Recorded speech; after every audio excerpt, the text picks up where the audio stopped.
मेरे पास एक बंदा आया, उसने कहा हम 3 भाई हैं मौलवी साहब, ये मेरा बड़ा भाई, ये मेरा आखिरी भाई, मैं दरमियानी भाई हूँ, हम तीनों के वालिद साहब फौत हो गए, हमें जायदाद का फतवा बना के दो। जज ने कहा है मुफ्ती से फतवा लेकर आओ, जायदाद तुम्हारे नाम पे अलॉट कर दूंगा।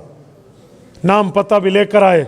जब मैं फतवा लिखने से पहले कुछ बातें पूछता हूँ तो उनमें एक बात ये भी है कि आपकी कोई बहन भी है या आप सिर्फ भाई हैं? तो उन्होंने कहा जी हमारी बहनें हैं, लेकिन उनके हक अब्बू दे गया था। ये जो अगली बात उसने की ना, तो मैंने इस पर डांट लगा। मैंने कहा 1 मिनट, इसका सबूत दो कि अब्बू ने हक दिया है। कोई सबूत? हालांकि जिंदगी में बाप जितना दे वो मीरास नहीं बनती। करोड़ रुपए भी दे देना और उसकी मीरास 50,000 हो तो करोड़ रुपए देने से 50,000 का मामला खत्म नहीं होता, ये फिर भी देंगे, क्योंकि मीरास तो मौत के बाद है। कुरान कहते हैं मिन बादी वसीयतिन यूसी बिहा औ दैन, लेकिन इसका कोई नहीं पता। मैंने कहा इसकी मिसाल, मौलवी साहब बस छोड़े ना, हमें पता है ना, हम भाई कह रहे हैं, बस आप लिख दे। मैंने पेन नीचे रखा, मैंने कहा मैं तुम्हारा सर्वेंट हूँ, मुझे मुलाजिम समझ रखा है, जाओ किसी और से लिखवाओ, या मेरे सामने सबूत पेश करो कि बहनों के हक मिल गए। बहन को ले आओ, वो पर्दा में मुझे कह दे, पर्दे में बैठे कह दे मौलवी साहब हमने अपने हक ले लिए, हम नहीं देती, मैं लिख दूंगा तुम्हारे नाम। वरना कल क़यामत में मुफ्ती अब्दुल वाहिद कुरैशी की गर्दन नहीं है, जहन्नम की पुल बनेगी। मेरी गर्दन में पावर नहीं है कि मैं बतौर सरिया और बतौर कंक्रीट की अपनी गर्दन जहन्नम की पुल बनवाऊं और तुम पाँव रख के ऊपर से गुजर जाओ, ये मेरे लिए नहीं है।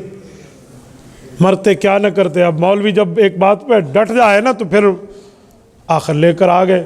उनकी भी 3 बहनें थी, बहनों को लेकर आए, उनकी बहनें बैठी। मैंने पूछा मेरी बहन अल्लाह आपको खुश रखे, आप इसी शख्स की बेटी हैं जिसका ये नाम है, फौत हुई? जी हाँ। मैंने कहा आपको जायदाद में हिस्सा मिल चुका है? उन्होंने कहा जी कोई नहीं। आपने लेना है? हाँ जी लेना है। अब तो भाइयों के चेहरे उतर गए। भाई मुझे कहते हैं मुफ्ती साहब इनको हमारे बहनोइयों ने सिखाया है, वो जो हमारे बहनोई है ना वो इनको सिखाते रहते अपना हिस्सा लो हिस्सा लो। ये बेचारी लेती नहीं थी लेकिन ये हिस्सा लेना चाह रही है। मैंने कहा आपके बहनोई का तो फिर आप पर बड़ा एहसान है कि तुम्हें जहन्नम के अजाब से बचा रहा है, इसीलिए अपनी बीवियों को समझा रहा है। अब तो उनके उल्टे पाँव चले गए। यार एक बात मैं तुम्हें करता हूँ, भाई शहबाज बैठे हैं, इनको मैं कहूँ भाई नमाज तो पढ़ लो, नमाज का टाइम रहता है। इन्होंने कहा जी उस्ताद जी शुक्रिया जज़ाकल्लाह, नमाज पढ़ ली। तो मैंने इस पर एहसान किया, इसके साथ भलाई की या इसके साथ बुराई की है? तो भाई अगर बहनोई बीवी को कह रहा है कि अपना हिस्सा ले ले, तुम खा रहे हो, उसने तेरे साथ अच्छाई की है कि तुम जहन्नम न जाओ। तस्वीर का दूसरा रुख भी तो होता है ना, फिर तीसरा चौथा रुख भी होता है, अभी दूसरा रुख बता रहा हूँ। तो अब तो मामला डमाडोल हुआ ना। तो वो कहने लगा मुफ्ती साहब एक बात हम कहें? मैंने कहा जी कहो। कहते इनकी शादी पे अब्बू ने 3-3 लाख का जहेज इनको दिया था। पुरानी शादी हुई थी, उस जमाने में 3 लाख बड़ी बात होती थी। 3-3 लाख का जहेज दिया था। तो मैंने बहनों से कहा लिया? तो उन्होंने कहा जी दिया था। मैं समझ गया, उनमें एक बहन आलमा में थी, उसने एक लफ्ज़ बोला, मैं समझ गया। उन्होंने कहा मुफ्ती साहब जहेज मिरास में कन्वर्ट हो सकता है? मुझे समझ आ गया कि वो मौलवियानी गलती ठीक की थी है ना। तो मैंने उनके भाई को कहा कि आप भी शादीशुदा हैं? जी हाँ। मैंने कहा आपके अब्बू ने कोई आप पे भी खर्चा किया था? तो बहनें बोल उठी, उन्होंने कहा जी हाँ, अब्बू ने सबसे ज़्यादा खर्चा इन भाइयों की शादी पे किया था, इन पर तो 5-5 लाख लगे, हम पे तो 3-3 लगे। मैंने कहा बहन भाइयों दोनों मेरी बात सुनो, अब्बू तुम्हारे ऊपर भी खर्चा कर गए, इन पर भी खर्चा कर गए। अगर खर्चा करने से मीरास जाती है तो तुम दोनों के हिस्से गए, ये मीरास मदरसे में जमा करा दो, मौलवियों को दे दो। अब तो समझ आ गई ना। तो मैंने कहा भाई हक दोनों का बनता है, मैं फतवा दोनों को लिखूंगा, अकेला नहीं लिखता। तो मेरे दोस्तों आज ये हाल है। हदीस पाक है सही बुखारी में, अल्लाह के रसूल ने फरमाया मन अखज़ा शिबरम मिनल अर्ज़ बिगैर हक्किन युतव्विकुल्लाहु यौमल क़यामत सबअ अर्ज़ीन। कहे लोगों अगर तुमने एक बालिश्त जमीन, एक बालिश्त को पंजाबी में क्या कहते हैं? गिठ, ठीक है। ये एक गिठ जमीन जो 9 इंच बनता है, ये 1 फुट भी नहीं बनता, मेरे ख्याल में 9 इंच ही बनते हैं, 3-3 अगर मिला लें तो। इन 9 इंच जमीन तुमने किसी की हथिया ली, तुम्हारा हक नहीं बनता था और तुमने दबा ली ये जमीन, तो अल्लाह 7 जमीनों को तौक बनाकर क़यामत में गले में डाल देगा। तो अंदाजा लगाओ इस तरह हुकूक खाए हुए हैं लोगों ने। तो भाई इसलिए अल्लाह के लिए अगर किसी ने हक देना है तो आज से देना शुरू कर दे। कल क़यामत में ये नेकी देना बहुत महंगा होगा।